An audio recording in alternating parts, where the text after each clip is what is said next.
Assalamualaikum warahmatullahi wabarakatuh. Perkenalkan, nama saya Robiatul Aulia, NPM 121-2020-017, kelas akuntansi malam Universitas Yangsi.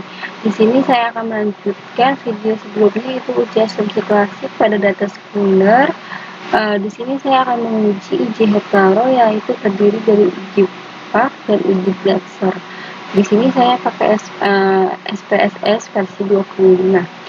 Nah, pengujian ini dilakukan untuk menentukan ada atau tidak adanya kesamaan antara residual. Yang pertama kita masuk aja ke uji pak. Yang pertama kita ke analyze, lalu kita ke regression, kita ke linear. Setelah itu untuk dependent kita masukin keuntungan, dan untuk aset dan harga saham kita masukin ke independent. Oke, selanjutnya kita ke save. Di save kita bisa checklist di residualnya itu under standardsnya kita checklist, lalu kita klik continue dan oke.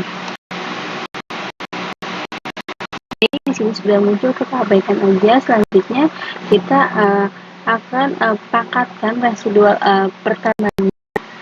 Kita masuk lagi, di sini kan residual satunya udah masuk ya. Nah, sekarang kita akan pangkatin residual satunya itu.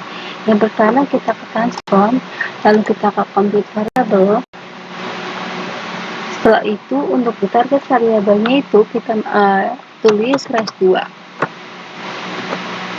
Oke, setelah itu untuk dynamic expressionnya itu kita masukin understandsnya, lalu kita masukin sendiri. Oke, kita masukin lagi. Setelah kita klik OK. Oke, kita masuk lagi ke dalamnya.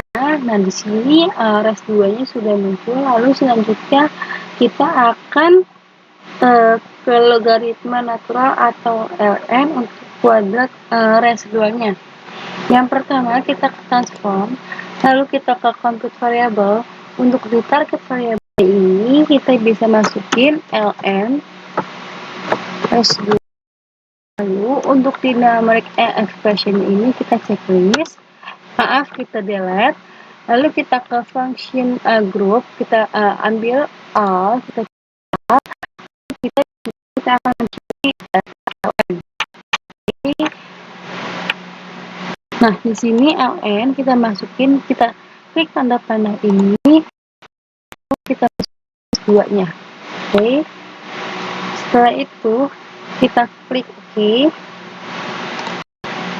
Nah, kita masuk lagi ke datanya. Di sini kita akan masuk ke rumus uji paknya. Yang pertama kita akan analyze, kita ke regression, lalu kita ke linear. Oke. Setelah itu untuk di dependent ini keuntungan kita keluarin, kita masukin ln res2-nya. Oke. Setelah itu kita ke plot. Untuk di plot untuk X kita bisa masukin untuk Y kita bisa masukin receive. Lalu untuk X kita bisa masukin Gtrade. Setelah itu continue. Nah, di sini di save kita bisa unchecklist untuk unstandarized-nya ini. Oke, setelah itu klik continue dan klik OK.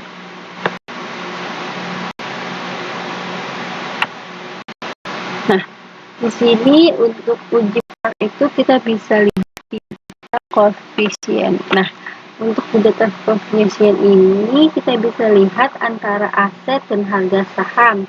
Nah, untuk aset dan harga saham itu kita bisa lihat nih data tersebut tersebar atau tidak dari nilai residualnya.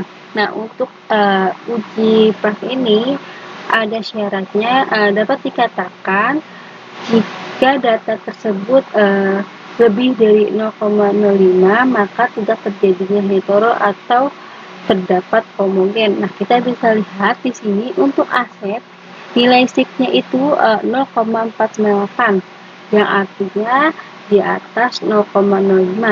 Dan untuk harga saham kita bisa lihat juga nilai SIP-nya itu 0,887 yang artinya di atas 0,05. Maka bisa dikatakan dua variabel ini terdapat homogen dan tidak terjadinya hetero atau berbeda dari hetero. Lalu selanjutnya kita bisa ke uji Gleaser untuk memastikan apakah data ini benar atau tidak dikatakan variabel kita lanjut ke uji Gleaser untuk melakukan kepastian apakah dua variabel ini terjadinya homogen.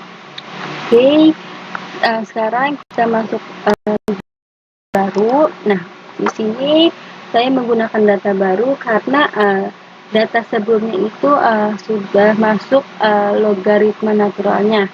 Dan di sini untuk data baru kita akan menguji uji Gleaser. Yang pertama kita ke analyze, lalu kita ke regression, lalu kita masuk ke linear.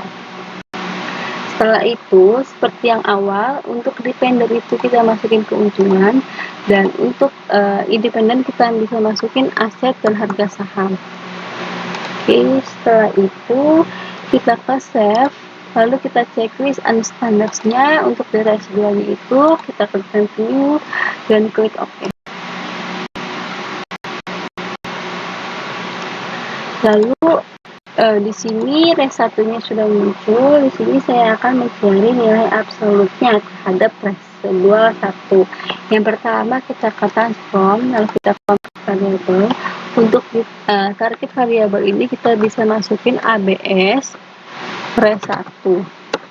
Lalu untuk di numeric expression ini kita bisa ke function group, lalu kita lalu kita cari ABS. Oke, kita masukin di sini, lalu kita masukin unstandard S1. Oke. Setelah itu kita klik OK dan kita uji metodenya. Oke, yang pertama kita ke analyze, lalu kita ke regression, lalu kita ke linear. Nah, seperti di awal, untuk dependent ini keuntungan kita keluarin, lalu kita masukin ABS res satunya.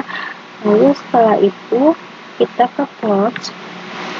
Nah, untuk di plots kita masukin, untuk Y itu kita masukin spreadsheet, dan untuk Y kita masukin spreadsheet, dan X kita masukin Gtrap. Oke. Setelah itu kita klik continue dan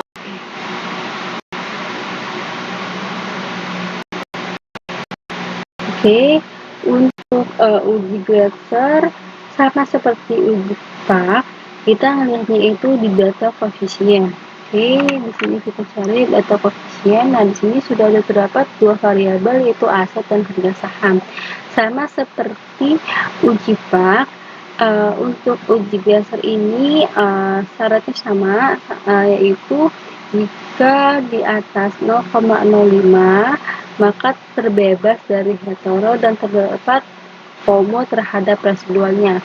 Nah, di sini kita bisa lihat untuk aset itu nilai SIP-nya itu di atas 0, untuk nilai asetnya ini kita bisa lihat SIP-nya itu 0,491 yang artinya di atas 0,05.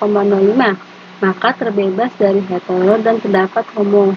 Nah, kita bisa lihat juga di sini harga sahamnya juga sama di atas 0,05. Maka tidak terjadinya atau terbebas dari hetero dan terdapat homo. Nah, untuk dua uji ini sebetulnya sama aja hasilnya, tetapi lebih mudah ya uji Gleaser ini karena untuk uji Gleaser ini berbeda dari uji PAK. Nah, kalau uji PAK itu kan tadi kan kita harus mengkuadratkan residual satunya ini, sedangkan untuk uji Gleaser-nya ini tidak perlu. Jadi menurut saya lebih gampangan menggunakan uji Gleaser. Sekian dari saya, kurang lebihnya mohon maaf. Wassalamualaikum warahmatullahi wabarakatuh.